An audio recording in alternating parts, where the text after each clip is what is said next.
Hola, bienvenidas y bienvenidos. En la entrevista de Brandiosas nos acompaña desde Argentina el diseñador Martín Gorricho. Desde su estudio Gorricho Diseño, Martín atiende proyectos de identificación visual para marcas y organizaciones de gran prestigio. Conversaremos sobre su metodología de diseño, le preguntaré sobre sus proyectos, particularmente el Museo de Arte Moderno de Buenos Aires, y cuáles son algunas recomendaciones para atender proyectos semejantes. La plática se va a poner buenísima. Vamos a recibirlo. Ya comienza la entrevista de Brandiosas.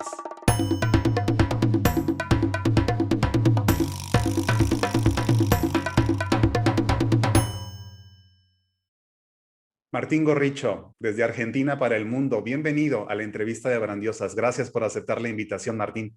Gracias por invitarme. Un Encantados gusto de para mí. recibirte. Un gusto, un gusto. Martín, te desarrollas profesionalmente entre la academia y la empresa.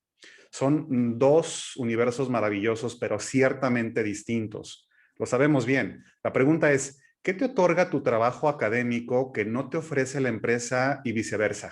Yo tengo bastante claro, te diría, ahora qué es lo que aporta la academia a mi trabajo profesional, que es el estar permanentemente confrontando con otra gente mi profesión.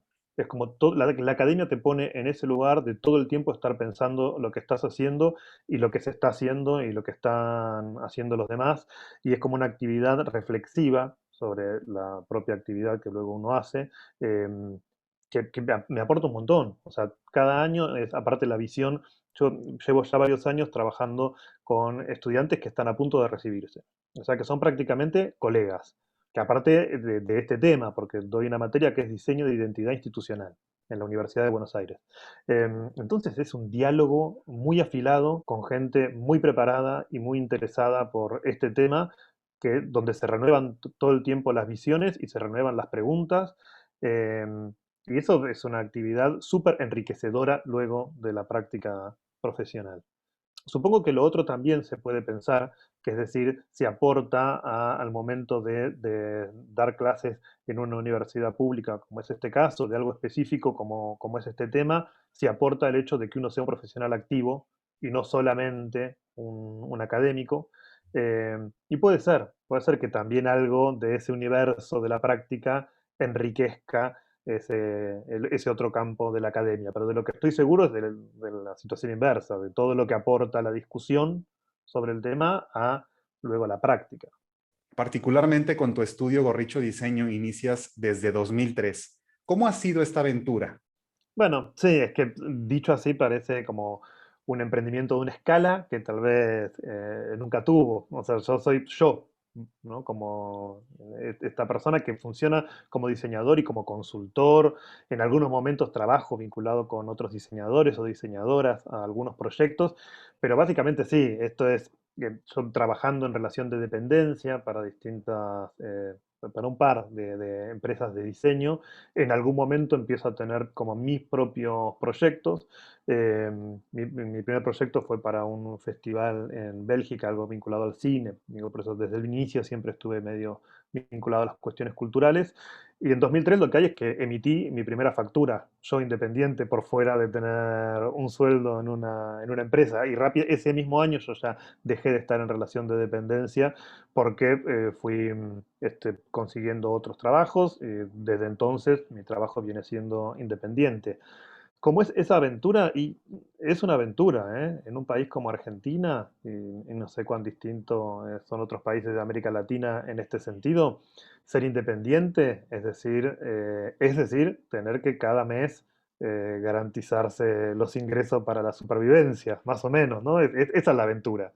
La aventura de ser independiente es que uno nunca sabe si vas a seguir trabajando. Por suerte, yo llevo 20 años de trabajar en forma más o menos continua, con altibajos, supongo, como todo el mundo, eh, pero mi experiencia es esa, digamos, haberme ido, si querés, de grandes proyectos y haber trabajado en proyectos, digamos, tal vez organizaciones muy grandes, trabajo ahora de vuelta, pero yo como consultor incorporándome a engranajes, a mecanismos de estas instituciones para ayudarlas a resolver ciertas cuestiones.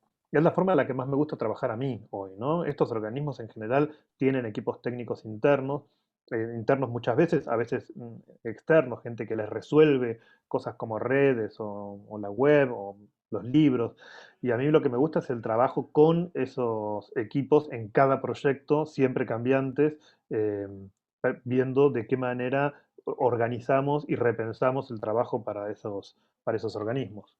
Martín, todos los proyectos donde desarrollas sistemas de identificación visual los realizas con una metodología propia que ha ido evolucionando con el paso de los años. ¿Podrías compartirnos en qué consiste y cuáles son sus características? Sí, dale. Lo primero a decir es que es una metodología que tiene como sus etapas y yo ya sistematicé mucho incluso el tipo de documentación, pero luego todos los casos son muy particulares, ¿no? Es lo que sucede cuando uno trabaja en identidad. Em, pero básicamente consiste en primero, esas son tres grandes etapas. La primera etapa es tal vez donde yo más cargo las tintas y donde tal vez más me puedo diferenciar de otras ofertas, de otros profesionales que hacen trabajos parecidos a los míos, que es la etapa de análisis y consultoría inicial, que me suele llevar un buen tiempo, usualmente son 2 meses, 3 meses, eventualmente puede ser más, y que ahí he ido tipificando el tipo de intervención en estos organismos, en estas empresas, pero que básicamente, ¿qué incluye? Una serie de entrevistas con informantes clave, que es, digamos, todos los decisores del proyecto, pero también personas que trabajan en la organización en diferentes áreas y en distintos niveles, hace más o menos tiempo, y personas fuera de las organizaciones que me puedan dar una visión. Ahí también armar como una serie de preguntas que también lo tengo tipificado, pero cambian proyecto a proyecto, pero que básicamente es cómo se percibe a la organización hoy, cómo se la desea y un universo de referencias en relación a estos deseos de las empresas y de las organizaciones. En base a eso, no, a partir, además de trabajar con estas entrevistas a todas estas personas, lo otro es relevar el histórico y el histórico sobre todo de comunicaciones que han tenido, ¿no? Meterse a revolver los archivos, ir a los edificios, buscar ahí en sus bibliotecas o en lo que fuera, también por supuesto online, aunque la mayoría de las cosas verdaderamente de este tipo están offline, hay que ir ahí a buscar papeles y tratar de sistematizar, bueno, ¿cómo habló esta organización desde sus orígenes hasta ahora? ¿Cómo firmó sus comunicaciones? ¿Cuál fue el tono? ¿Qué modos usó? ¿Qué recursos utilizó? Armar un paneo de todo eso, una sistematización como para tener una idea de lo que es esa herencia y esa comunicación que viene teniendo, visitar por supuesto también el lugar, etcétera, y entender también el contexto en el que opera. ¿No? Bueno, cuáles son las otras organizaciones con las que se está disputando una audiencia o que la gente va a tener en mente cuando piensa en este museo, en este centro cultural, en qué otros centros culturales piensa, y en función de todo ese relevamiento, armar toda una documentación que es un análisis, pero también es un planteo de una hipótesis. Entonces, decir, bueno, hacer un análisis de cuál es el rendimiento que tiene actualmente todos los signos identitarios, desde el nombre hasta el logotipo, hasta cualquier otro recurso que utilicen, qué rendimiento tienen, hacer un análisis de cuál es el contexto entonces en el que va a estar operando, hacer un análisis de qué se le va a pedir a esta identidad que haga, ¿no? Dónde va a operar, qué necesidades específicas va a tener, con qué audiencias, cuáles van a ser sus interlocutores, hacer también todos esos requerimientos y plantear una serie de objetivos, ¿no? Es decir, de la hipótesis de cómo podría ser esta intervención para operar en la identidad, para ver de qué manera podemos mejorar ese rendimiento, plasmarlo eso en objetivos y también en armar una hipótesis también de lo que podría ser el perfil estratégico, o sea, clarificar, que normalmente no está tan claro, cuál va a ser el valor percibido, agregado, importante, significativo de esta identidad que vamos a querer comunicar, que vamos a querer construir. Entonces, toda esa etapa concluye con una serie de objetivos y con la definición de un perfil, de una promesa, ¿no? Que es lo que decimos, bueno, esto es lo que vamos a querer comunicar. Y recién después, que tal vez pasaron 2 meses, 3 meses o más, levanto un lápiz para hacer algún esbozo de alguna naturaleza visual. O sea, toda la primera etapa es un trabajo muy intelectual y muy de estar en el campo y de hablar con la gente y de documentar y de escribir y de pensar.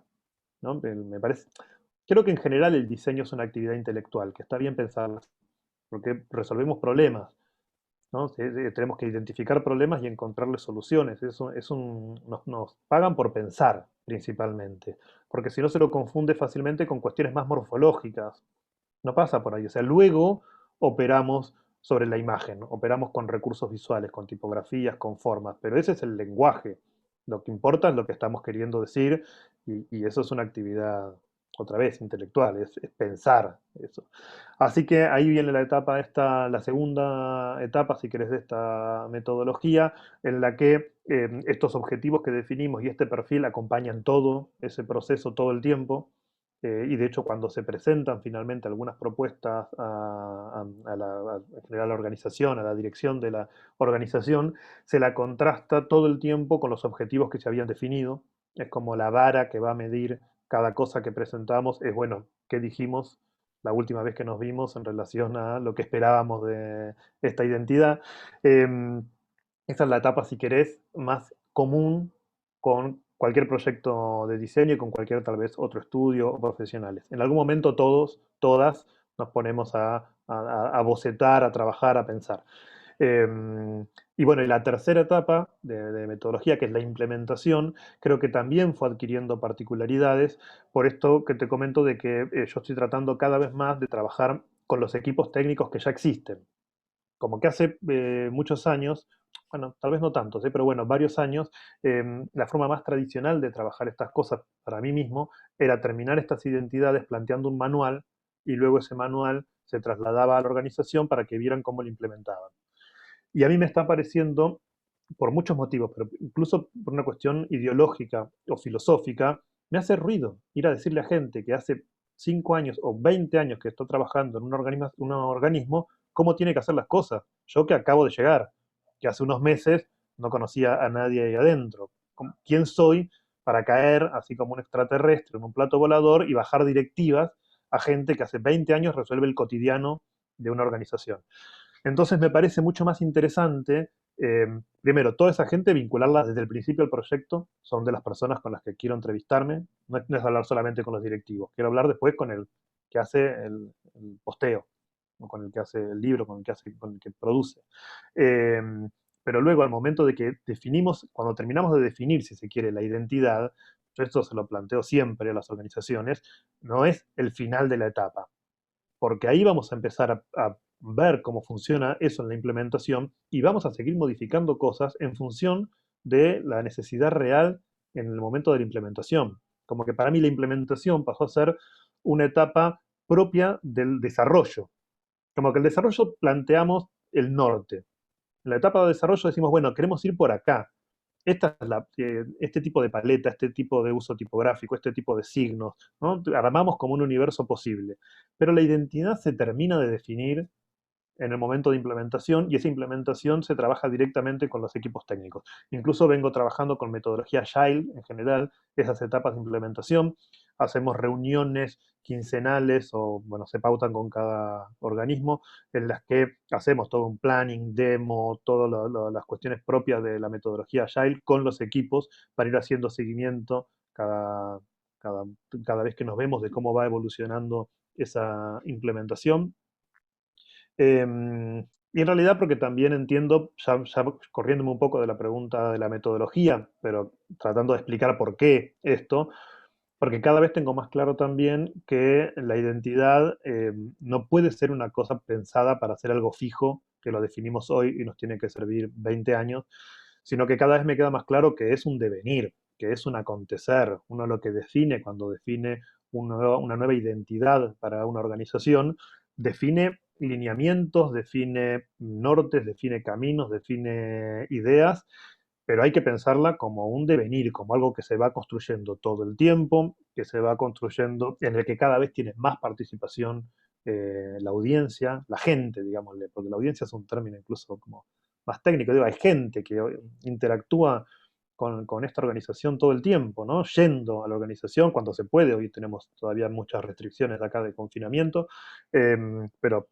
interactuando por sus redes, por, ¿no? sus aplicaciones o en las experiencias online, de la manera que fuera, y tenemos cada vez más diálogo con estas personas que participan permanentemente de cada cosa que se hace, y eso es propio de la identidad, eso es lo que digo, la identidad hoy es con toda esa comunicación, con toda esa gente, con toda la gente que trabaja dentro de la organización, especialmente los equipos técnicos de comunicación, pero también la oficial que está en la puerta y que te recibe, a quien le dejas la campera, como decimos acá, cuando llegás. eh, Todo eso es parte de la identidad y hay que pensarla como algo que se construye todo el tiempo. Excelente. A la par de fascinante, complejo. A propósito de Súper eso, complejo. en 2019 se hizo público, lo recuerdo bien porque lo reseñamos en barandiosas.com, realizaste el rediseño del logotipo y el sistema de identificación visual para el Museo de Arte Moderno en Argentina. Este proyecto te ha reportado distinciones muy interesantes. En este caso, ¿podrías compartirnos detalles del desafío que representó esta propuesta y la propuesta final en sí misma? Dale, cómo no. Es el Museo de Arte Moderno de la Ciudad de Buenos Aires, pero sí, en Argentina es el principal organismo destinado a esto y es un museo muy importante de este tipo en la región, ¿no? Tiene una colección enorme, aparte de mucha superficie y mucha capacidad de producir sus muestras de curaduría, tiene como realmente altos estándares, es un organismo y una colección enorme, es muy importante. Y es un proyecto alucinante. Es un proyecto sí, complejo, como estás diciendo. Tuvimos casi 2 años para hacer ese desarrollo, que es inusualmente extenso ese tiempo, no siempre tardan tanto. eh, Normalmente los resolvemos en menos de un año, 4, 5, 6 meses, pero este llevó casi 2 años de proyecto. eh, pero fue súper interesante por muchos motivos. Esto, por ejemplo, cómo se involucró la organización en el proyecto es una de las características, porque desde el Vamos trabajamos mucho con los equipos técnicos, pero también con las áreas del museo, con las áreas de exhibición, con lo que es de conservación, de museística misma. Súper interesante ese proceso.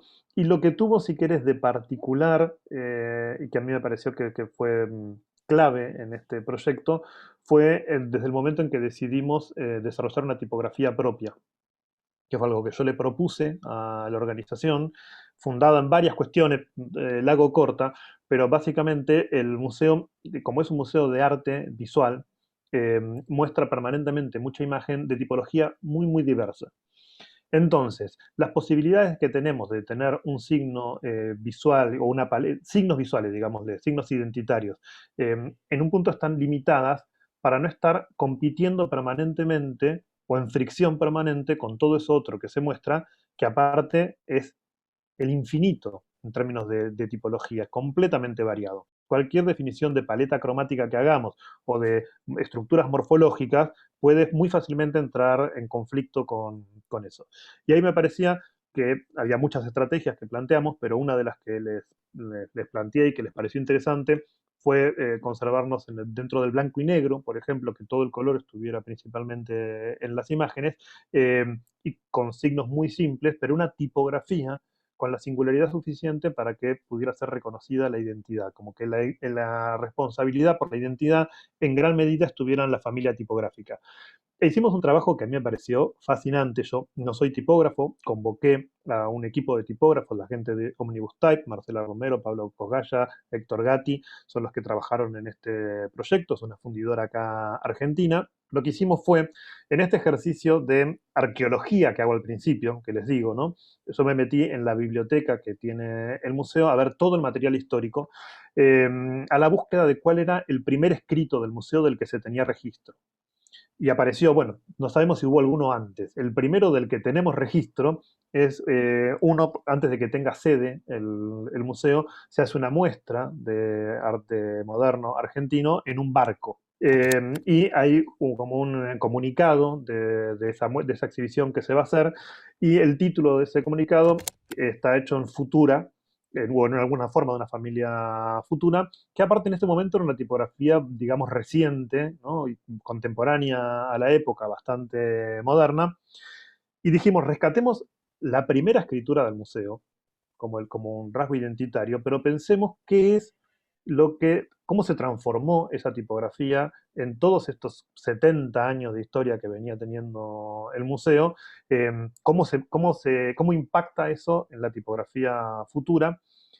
Y lo que hicimos ahí fue un trabajo que, por esto digo, trabajamos mucho con el museo, trabajamos ahí con la gente del museo para identificar elementos de la colección del museo, gestos que pudieran ser trasladables a una tipografía, ¿no? De todas las cosas que había en la colección, que aparte visitamos no solamente las cuestiones exhibidas, sino todo lo que está en los depósitos del museo, para identificar de ese patrimonio qué rasgos podíamos llevar a la tipografía. Aparecieron varios, por ahí el más claro es uno que se hablaba de la deconstrucción geométrica, como esta cuestión de una geometría que es esperable pero que se rompe en algún sentido. Trabajamos mucho sobre muchas obras que tenían que ver con escrituras alternativas o caligráficas, como la de León Ferrari, bueno, y otras.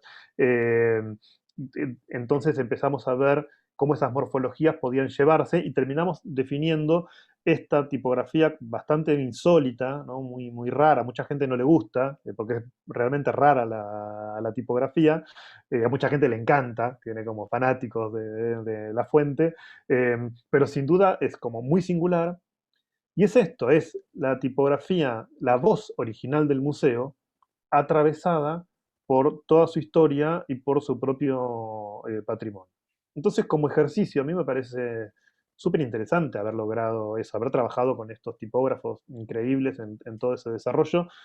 Y luego, de hecho, el sistema identitario original en el que venía trabajando yo tenía más signos identitarios, había como otros recursos, pero la tipografía terminó siendo tan potente como elemento, que reconfiguramos el logotipo, el símbolo y limpiamos un poco todo el sistema identitario eh, para darle como más peso a ese elemento. Fue un proceso súper interesante. Y luego, bueno, todo el trabajo de implementación, que fue mucho tiempo también de trabajar con los equipos internos, que son geniales en un museo de ese tipo, en hacer todas las piezas, ¿no? Y todos los editoriales. La verdad que es un proyecto ideal.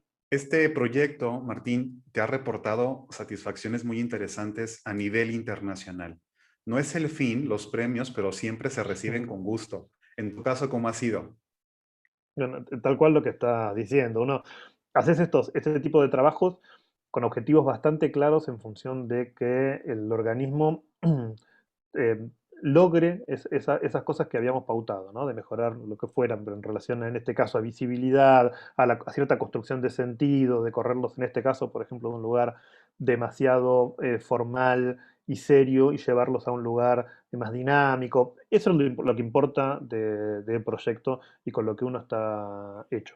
Luego, por supuesto, que si vienen reconocimientos, genial. O sea, ni hablar, uno está contento. Y este fue un proyecto que la verdad yo pensé por esto que te digo, de que era muy jugado en algunas cosas, con una tipografía muy inusual en algún punto y ciertas cuestiones, digo, nos van a criticar, que siempre hay que estar preparados también para eso.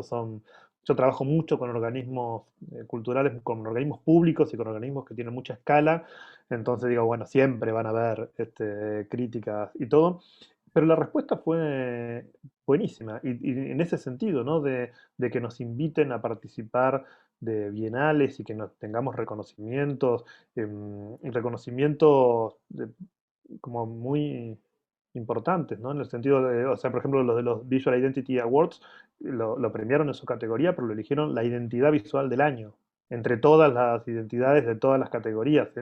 Eso en un punto es como inesperado y es como, bueno, genial, ¿no? Lo que nos pone contentos, aunque uno no es lo que, insisto, está buscando, cuando viene ese reconocimiento uno no puede hacer más que agradecer. Correcto. Y hay un par de distinciones más, si no mal recuerdo. Bueno, también estuvo en Taipei, en esa Bienal de Diseño, y tuvo un reconocimiento. También en la Bienal Iberoamericana de Madrid, en España, que estaba invitado a ir este año a dar una conferencia. El proyecto estuvo ahí, tuvo también una distinción y estuvo exhibido. Y luego, con todo el tema del confinamiento, no pude viajar, así que espero que me vuelvan a invitar en 2 años. Cuando hagan la próxima edición. Ahora está seleccionado en los Latin American Design, los LAD Awards, Gorrincho Diseño de Argentina, ganador del LAD Plata con el proyecto Diseño de Identidad y Tipografía para el Museo de Arte Moderno de Buenos Aires. También, así que sí, han sido varios los reconocimientos de este trabajo, por suerte. Enhorabuena por eso. En tu opinión, Gracias. Martín, como un ejercicio reduccionista interesante, ¿cuáles serían algunas consideraciones importantes cuando alguien realiza un proyecto de comunicación como este? ¿Qué tiene que considerar? Es re amplia la pregunta. Bueno, doy clases de esto, así que lo podemos discutir durante todo un cuatrimestre en en la Universidad de Buenos Aires. Pero si pudiéramos sintetizar, ahora tratando de hacer como este ejercicio, algunas cosas que por lo menos me parecen importantes. Una que creo que hay que estar muy atento a no estar a la moda, a no seguir la moda, porque en el territorio del diseño hay mucho que tiene que ver con estar surfeando, ¿no? La corriente, las tendencias. Aparecen, ¿no? Como tendencias de no sé qué, de no sé cuánto. Y está bien, estás haciendo un posteo para algo, un aviso para una revista, un no sé qué, un no sé cuánto, que va a funcionar ahora. Y puede ser que estemos intentando, no veo tan mal estar entrando en ese universo de tendencia que sería como estar resonando con el contexto, vibrando la misma onda, está bien. Pero la identidad es lo contrario de eso. La identidad es lo que hago yo que no hacen los demás. Y yo lo veo esto como un problema bastante recurrente, que en los proyectos identitarios, lo veo mucho en los y las estudiantes, que arrancan los proyectos en general utilizando todos estos recursos que están de moda en el momento. Cuatrimestre tras cuatrimestre pasa un poco lo mismo y van cambiando las modas, ¿no? Algunas veces, algunos cuatrimestres la moda pasa por un recurso y otro, y se ve que la mitad de los proyectos aparecen con recursos semejantes. Bueno, muy atentos porque en este territorio particularmente hay que ser especialmente singulares, sí, o sea, no seguir deliberadamente, no seguir la moda, ser raros, eso diría. Eh, lo siguiente que voy a decir tal vez contradice lo que acabo de decir. Es que son como por ahí las dos caras de la misma moneda. Porque al mismo tiempo hay una búsqueda cada vez más incluso paranoica, desmedida, de no sé qué, por la singularidad extrema, en el sentido de repente, bueno, la moda son los pasajes de colores, todo con pasajes de colores, pero el símbolo, quiero hacer un símbolo, o un logotipo, o no sé qué, que sea algo único, jamás antes visto, parecido a nada que exista en el universo, y no sé qué. Y cualquier cosa que se parezca un poco a otra que ya existe, es, el escándalo del plagio, ¿no? En los blogs de no sé qué. Cada marca que sale están, viste, 70 haters diciendo, ay, se parece a no sé qué, no sé cuánto.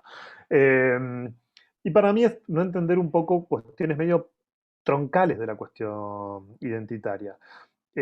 Primero, que si vos no encontraste, haces una forma simple, la que quieras, ¿no? Los símbolos en general buscamos que tengan cierta simpleza porque queremos que sean recordables, porque queremos que sean reproducibles, queremos que pueda estar bordado en un chaleco como el tuyo. O sea, hay ciertas características, no me voy a poner a nombrar todo, por lo que uno prefiere ciertas formas simples. Agarra cualquier forma simple y si no encontraste una forma simple más o menos parecida, es que no buscaste porque cada vez lo tenemos más a mano. El otro día veía una cifra, no quiero mentir, pero no me acuerdo bien, era del año pasado o del anterior, 2019, digamos, una cosa así, y se habían registrado en el mundo algo como 14 millones de marcas. Un número disparatado a ese nivel. Y eso en un año, y las marcas registradas y no sé qué. Es impensable que no haya marcas más o menos parecidas y hay que cortarla con eso porque lo que empiezan a hacer es meterle chirimbolos, diríamos acá, rarezas, enroscarla, torcerla, meterle esto, lo otro, no sé qué, no sé cuánto, tratando de que no se parezca a nada. Y es una porquería lo que hiciste, porque después no se puede esto, reproducir, es decir, no se puede reducir, no se puede convertir en un icono de escritorio, no se puede memorizar, no va por ahí el camino. O sea, a mente que está claro que no hay que ir a copiar casos que aparte no tienen ningún sentido porque tu identidad, la idea es que te reconozcan, no que te parezca a otra cosa, pero hay que cortar con esa paranoia porque en realidad lo que tiene que ser singular es el discurso identitario el conjunto de la comunicación de una identidad, y sobre todo lo que es importante es que ese organismo no se confunda, la gente lo identifique claramente en el contexto en el que opera. Acá hubo mucho escándalo hace unos años por una marca en la que yo no tuve nada que ver, pero que fue un proyecto de un centro cultural muy importante, que salieron que el símbolo se parecía a un delivery de comida china, creo, en Oceanía, no me acuerdo. Una cosa completamente insólita. Y había cierto parecido, sí, cierto parecido, nada, ¿viste? Realmente mínimo. ¿Y a quién le importa que exista cierto parecido con ese elemento? Pero hay como, me parece que tenemos que cortar con eso porque tenemos que entender que la identidad pasa por otro lado, que no se trata de inventar la rueda, ya está inventada la rueda. Y no se trata de, o sea, de lo que se trata es de lograr identidades que sean potentes, que sirvan, que sean singulares en este sentido. Que este organismo no nos lo confundamos, lo entendamos por cómo habla, por cómo es, por cómo se muestra. Que no es lo mismo, ¿no? Que tratar de tener un simbolito loco. Me parece que es como el error más común tal vez ahora. Muy bien, muy interesante. Martín, ¿qué se viene en la agenda próxima con tu estudio y tu trabajo ahora como consultor especialista en proyectos culturales de identidad? Estoy trabajando en varios proyectos que me interesan mucho. Em, Parezco una vedette acá de la televisión, que no quiero contar mucho porque en realidad porque no puedo, porque no están, todavía no se hicieron comunicaciones oficiales de los organismos, pero estoy trabajando con un organismo cultural que me encanta, que es así como muy, muy importante también acá y en la región, y estamos repensando la identidad, la vamos a estar presentando dentro de, con suerte va a ser en septiembre, calculo que es que queremos estar presentando eso, y es un proyecto que estamos también laburando con aristas muy interesantes de rescate de cosas históricas de la organización que las tiene, así que está buenísimo. Y estoy trabajando para otro proyecto acá cultural con una artista plástica que para mí es una referencia total, lo es en Argentina, que es Renata Schusheim. Eh, y estoy como feliz de la posibilidad de estar trabajando con alguien que siempre fue un referente para mí, que me acuerdo de sus muestras y de sus cosas y todo lo que hace me produce admiración, y ahora esta posibilidad de que un proyecto nos haya unido y de estar diariamente hablando por teléfono o cambiándonos ideas y bocetos por WhatsApp, estoy como un nene así feliz con la experiencia. Así que por suerte tengo como esos dos proyectos súper interesantes, y después siempre estoy haciendo cositas que me gustan. También mucho con la cultura, trabajo hace ya un tiempo con el quinteto Astor Piazzolla. Piazzolla es un personaje de acá argentino, el que revolucionó el tango. Piazzolla ya falleció hace años, ¿no? Pero la música de él es increíble, a mí me gustó siempre mucho, es un tango muy moderno, muy disruptivo, y una de las formaciones últimas de él es el quinteto Astor Piazzolla, y el quinteto sigue funcionando porque vive la viuda también de él, y digamos, y el quinteto anda y hace giras por el mundo y todo, y yo trabajo con ellos y estamos haciendo discos, unas tapas de discos que yo hacía rato que no hacía. El año pasado hice una para una mezzo francesa, hermoso también ese trabajo, y para una tanguera hice la anterior, pero bueno, no es lo que más hago, pero estoy haciendo como tapas de discos con ellos y las gráficas para sus giras.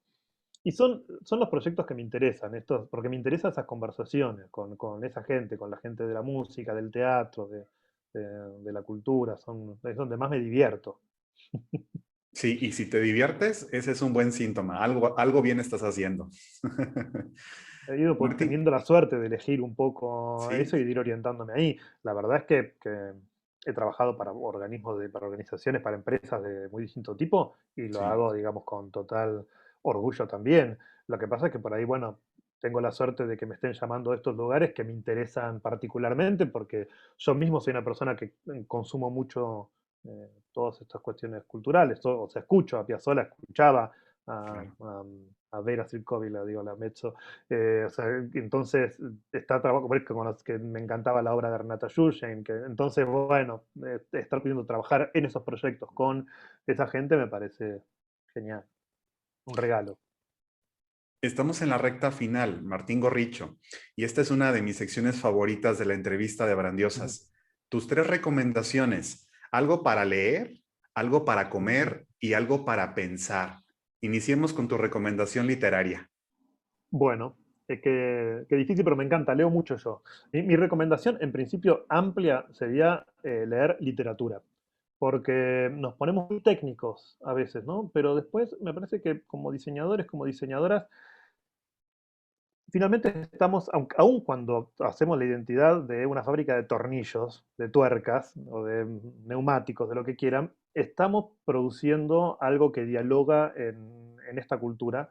eh, y vamos a tener más herramientas para resolver cualquier problemática de diseño si nosotros mismos, nosotras tenemos esas herramientas. Y toda nuestra vida, nuestros consumos culturales fueron muy acotados. Lo único que hemos hecho en nuestros años de vida ha sido solo jugar a la Play y mirar algunos programas de televisión o algunos canales de YouTube y solo eso. Tenemos muy poquito para enfrentar cualquier problema de diseño. Entonces, me parece que tenemos que instruirnos como personas, digamos, por fuera de lo que son específicamente los contenidos académicos. Así que para mí es leer literatura. Ay, no sé, infinitas las recomendaciones. Por ahí diría como una cosa más internacional, para no ponerme muy localista y decir algo a alguien de acá.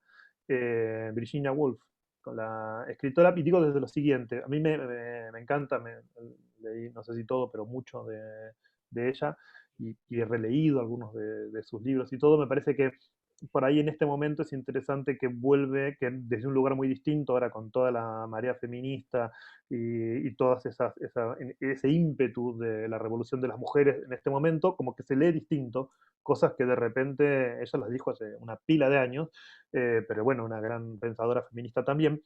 Pero, digamos, eso primero, como para entrar acá, pero después diseñadores, diseñadoras, a leer gente que escribe así, porque, digamos, finalmente, ah, vuelvo a decir, trabajamos con las ideas, pero amamos la forma. Y en Virginia Woolf, la forma de escribir es lo que es alucinante. A mí me ha pasado de leer un párrafo y parar y decir, esto no puede ser como está escrito, leerlo de vuelta, interrumpir la lectura de lo que venís haciendo para volver a leer, porque cómo construye, ¿no? Esas imágenes y ese relato es alucinante. A mí que me gusta mucho la forma, me parece que son esas lecturas para hacer con tiempo y para divertirse en esas maniobras que hace que son alucinantes. Y después algo de comer. Sí, ¿cuál es tu recomendación gastronómica? Ahí me pongo más local, ¿quieren?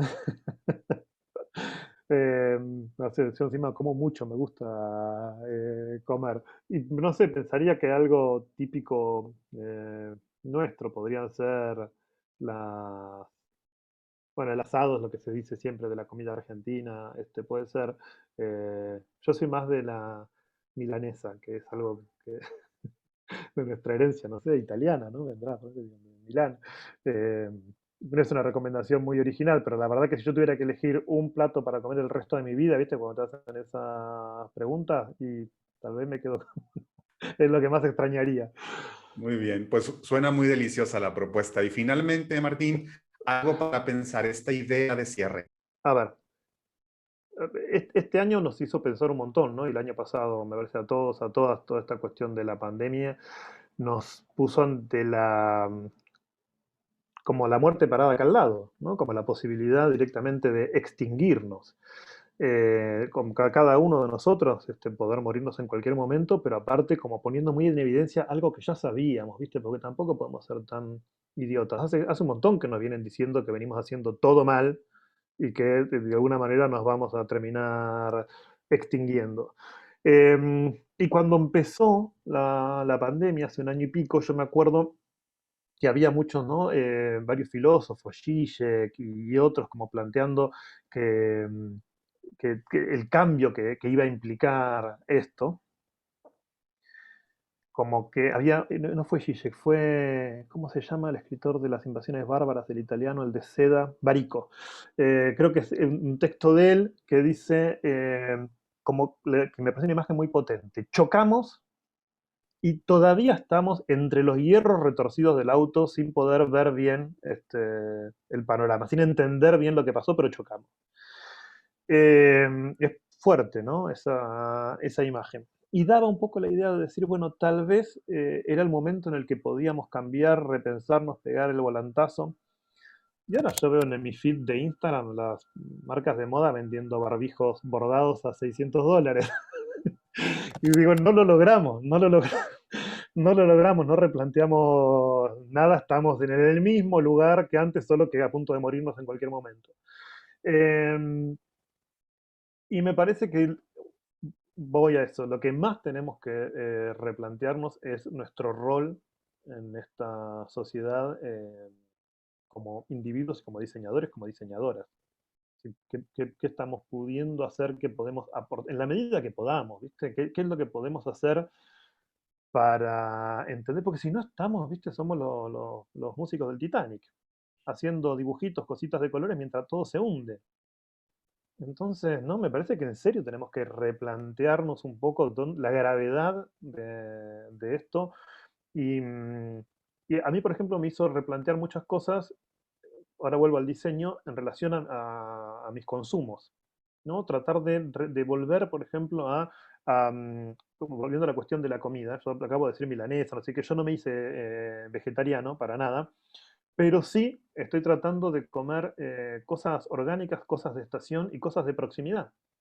No querer comer la misma comida enlatada de los supermercados o que está todo el año en la verdulería porque viene congelada de cualquier lado. No, comer, digamos, cosas que son biológicas, que son orgánicas, incluso animales, pero que crecieron en lo posible libremente, que fueron tratados dignamente, que las personas que trabajaron en esos procesos tuvieron remuneraciones dignas, se les paga algo justo. Entonces acá hay, por ejemplo, la Unión de Trabajadores de la Tierra, se organizó acá, y yo estoy comprándoles a la Unión de Trabajadores de la Tierra, que son pequeños proyectos de agronomía, de explotación familiar, comunitario. Nosotros tomamos mucho mate acá en Argentina. Yo dejé de comprar la yerba industrial que se vende en el supermercado para comprar una yerba de una pequeña empresa familiar que aparte cosecha la yerba entre el monte de Misiones que crece naturalmente entre los árboles.